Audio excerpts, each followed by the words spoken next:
Puedes copiar una sonrisa, una voz, incluso una cicatriz, pero jamás podrás falsificar el alma, porque el karma, tarde o temprano, revela lo que el corazón esconde.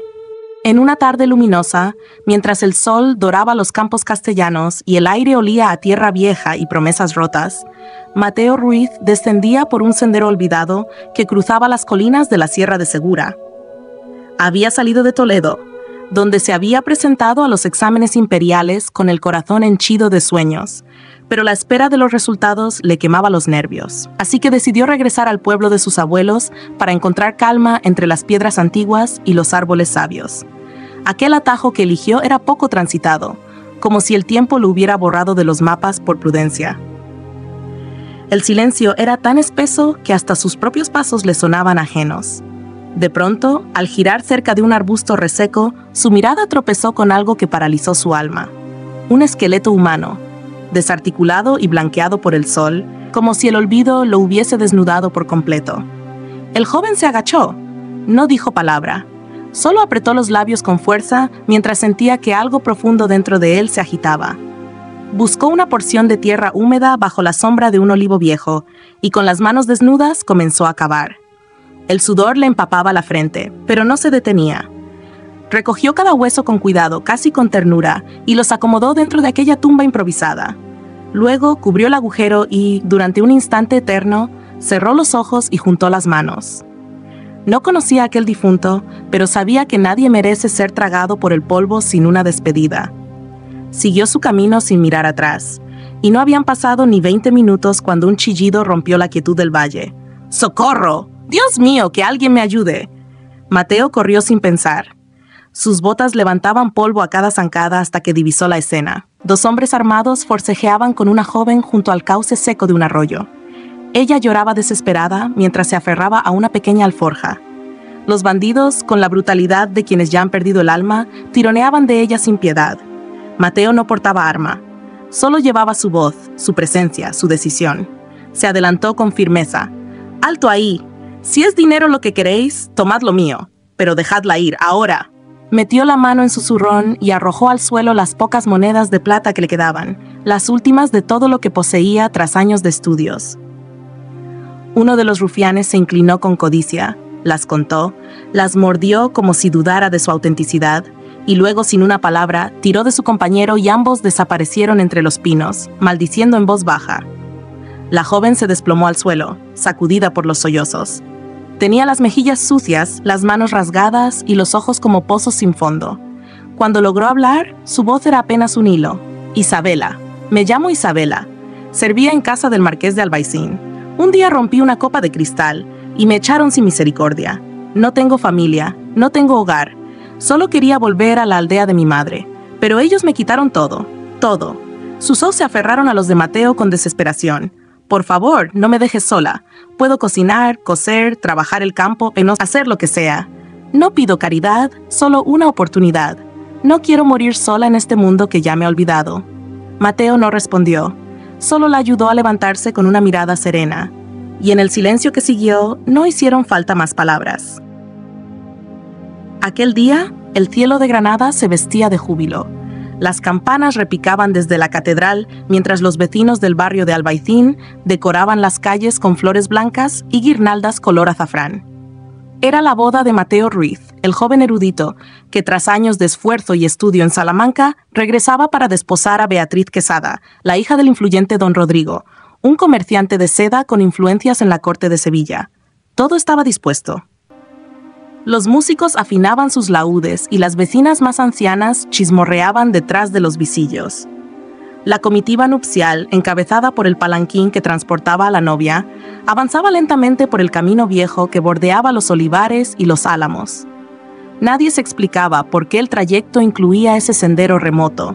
Era un desvío inusual, pero el cochero insistió que la ruta principal había sido bloqueada por un derrumbe. Cuando la caravana alcanzó el tramo más estrecho del sendero, aquel que Mateo conocía demasiado bien, el aire cambió sin previo aviso.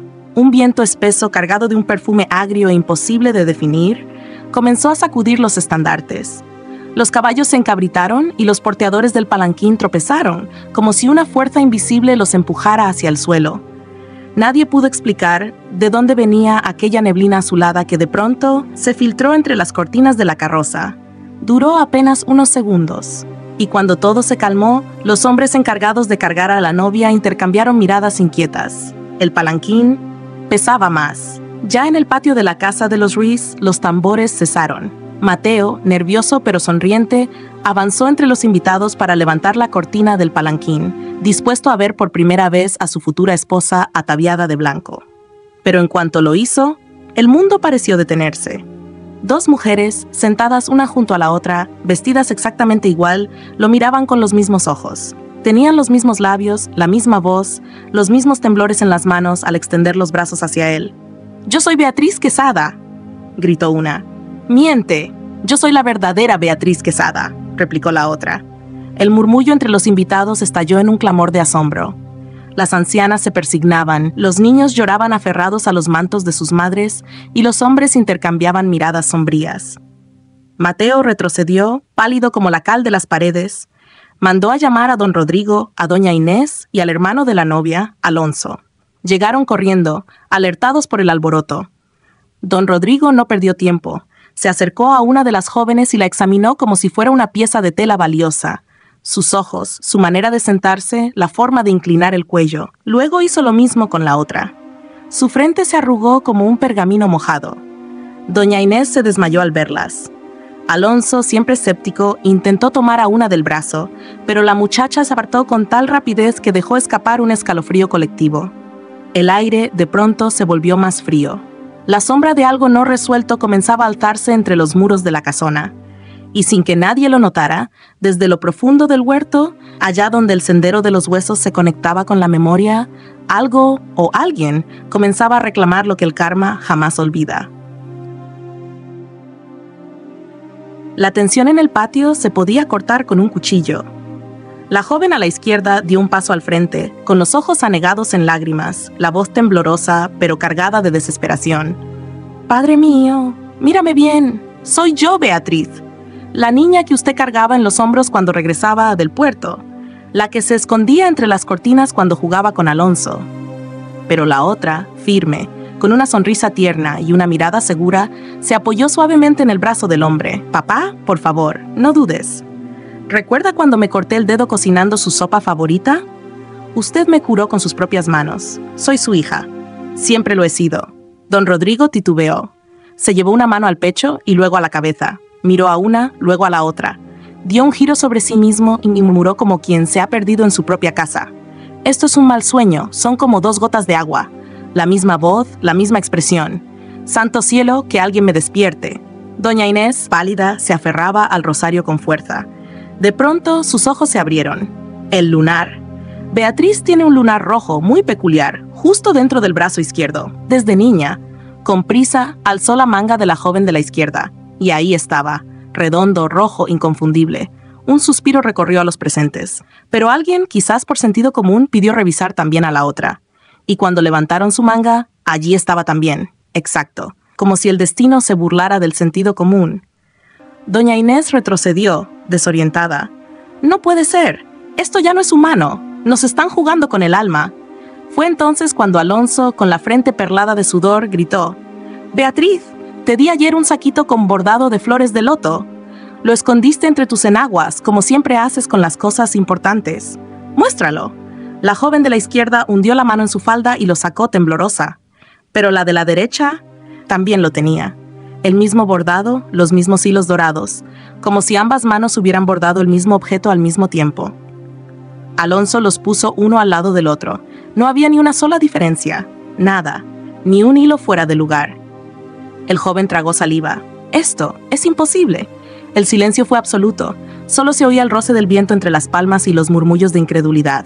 Intentaron hacerles más preguntas. Detalles de infancia, recetas favoritas, nombres de maestras, canciones de cuna. Y ambas respondían igual, con la misma emoción, la misma precisión, el mismo latido de memoria. Fue entonces cuando, desde el fondo del gentío, alguien soltó con tono burlón y cobarde: «Que el novio las lleve al lecho nupcial. Así sabremos quién es la esposa legítima». Un murmullo de carcajadas incómodas se elevó, hasta que Mateo Ruiz, con el rostro encendido por la vergüenza y la furia, alzó la voz como un trueno. ¡Silencio! ¿Qué insolencia es esa? Soy hijo de la razón, discípulo de los sabios de Salamanca. No he vivido para revolcarme en el fango de la indecencia. Quien repita semejante bajeza, que se prepare para sentir el filo de mi desprecio. El patio entero quedó inmóvil. Nadie se atrevía a respirar. Mateo miró a las dos mujeres ante él, idénticas, perfectas, cada una reflejo de la otra, y por primera vez en su vida no supo a quién creer. Su voz atravesó el silencio como un cuchillo. Nadie se movió. La multitud, que apenas un instante antes rugía entre vítores y aplausos, quedó clavada al suelo. Aquella joven, la que sostenía la bola de hierro como si fuera aire, no parecía alterada. Sus ojos eran dos pozos sin fondo, oscuros, densos. No había rabia en ellos, solo una tristeza que parecía brotar desde siglos atrás. Se adelantó un paso más. Los que estaban cerca retrocedieron, como si el aire a su alrededor se hubiera vuelto más denso, como si el tiempo mismo se contrajera. Tú cavaste la tierra con tus propias manos. No dijiste mi nombre porque no lo sabías, pero rezaste, a tu manera. Cerraste los ojos y suplicaste por mí. Mateo sintió el sudor enfriarse en su espalda. El recuerdo lo golpeó con brutalidad. El calor de aquel día, el olor a hueso viejo, a maleza reseca, la tierra húmeda, los dedos sucios de barro. Y el susurro que él creyó que el viento se llevó. Yo escuché, aún sin pulmones, aún sin carne, yo escuché. Los ojos de Mateo se clavaron en ella. No podía hablar, nadie podía, ni siquiera doña Inés, que hasta entonces se había mantenido firme, se atrevía a levantar la voz. Quise agradecerte, solo eso, darte algo, una bendición quizás. Pero luego vi tu rostro, vi tu duda, tu miedo, y recordé cómo es ser abandonada, cómo es rogar, cómo es que te den la espalda justo cuando más necesitas una mano. El silencio se volvió asfixiante. Cuando me dejaste en aquel camino, no lloré, porque ya no tenía lágrimas. Pero tu decisión me ató a ti y a esta tierra. Las mujeres del pueblo se santiguaban. Los hombres no sabían si mirar al suelo o al cielo. Mateo de pronto parecía más niño que hombre. No quiero venganza, dijo la joven, mientras dejaba suavemente la bola de hierro en el suelo, sin ruido alguno. Solo quería que alguien supiera que yo también fui alguien. Y entonces alzó la mirada. No a Mateo, no a los padres, no al gentío. La alzó al cielo castellano, tan azul y seco como la historia que acababa de revivir. Y en el reflejo de sus pupilas, algo empezó a desvanecerse. Las lágrimas caían sin prisa, pero con el peso de siglos. No eran de pena, ni de rabia, ni siquiera de nostalgia. Eran la última forma en que un alma olvidada podía hablar. Vi cómo ayudaste a aquella muchacha, dijo con la voz apenas quebrada. No la conocías, no esperabas recompensa. Solo viste sufrimiento y actuaste. Un murmullo recorrió la sala, pero nadie se atrevió a interrumpirla. Su tono no era de reproche ni de lamento. Era más hondo, más humano. ¿La rechazaste? Continuó con un destello de ternura amarga. No por crueldad. Lo hiciste por lealtad, por respeto, porque creías que tu deber con tu prometida era más grande que cualquier compasión. Y aunque me dolió, lo entendí. Fue entonces cuando supe que tú no eras como los demás. Sus ojos se posaron en la carroza nupcial, como si pudiera ver a través de la madera, del terciopelo, de los recuerdos ajenos. Y cuando pasaste cerca de mi tumba, algo dentro de mí se removió. No fue rabia, no fue envidia, fue un deseo absurdo.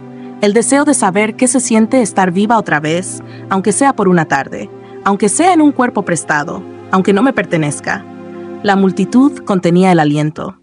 Solo quise saber qué se siente entrar a un hogar, ser esperada, que una mano se extienda hacia mí, no para echarme, sino para decir, te he estado esperando. Fue un instante de locura, lo sé, pero no supe resistirme.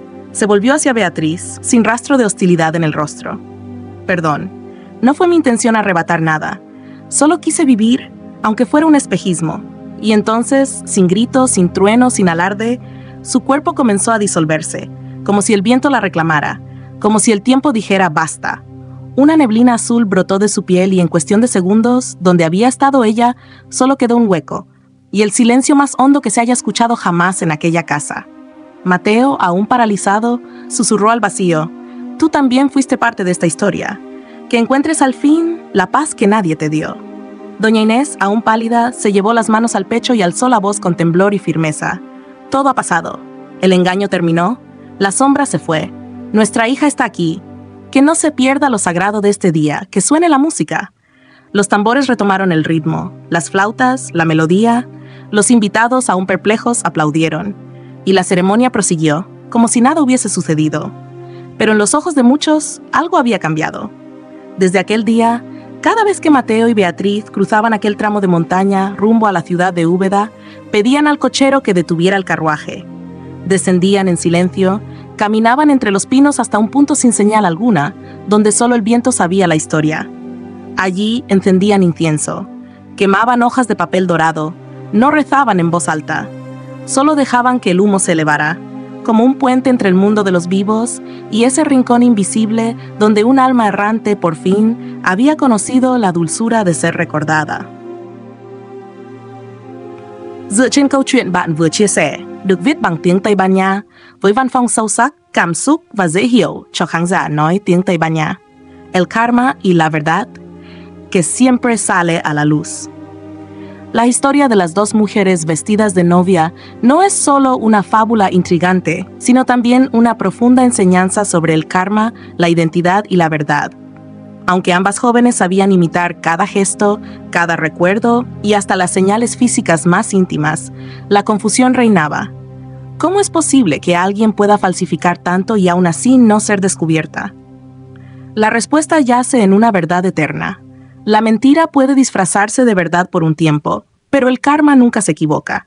El karma, esa ley invisible de causa y efecto, siempre obra con precisión. Aquello que sembramos, tarde o temprano florecerá, sea amor, compasión o engaño y ambición. En esta historia, la tensión crece, los corazones se desgarran y los lazos familiares se ponen a prueba. Sin embargo, lo más importante no es quién es la verdadera Beatriz, sino cómo cada personaje reacciona frente a la duda y la tentación. El padre, la madre, el hermano y hasta el novio enfrentan una prueba moral.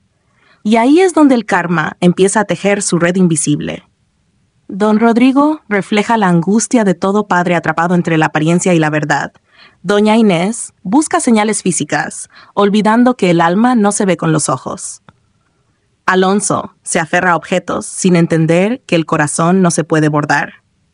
Mateo, el novio, finalmente nos recuerda algo esencial. La virtud no se prueba con trampas. La verdad no necesita un cuarto cerrado para mostrarse. En el teatro de la vida, muchos pueden usar máscaras y engañar por un tiempo, pero el karma, como un espejo justo, siempre devolverá lo que hemos proyectado. La verdad no grita, resplandece cuando los demás se apagan. Por eso, vive con rectitud, actúa con honestidad y nunca temas ser tú mismo, porque aunque el mundo se confunda, la verdad encuentra su camino. Siempre.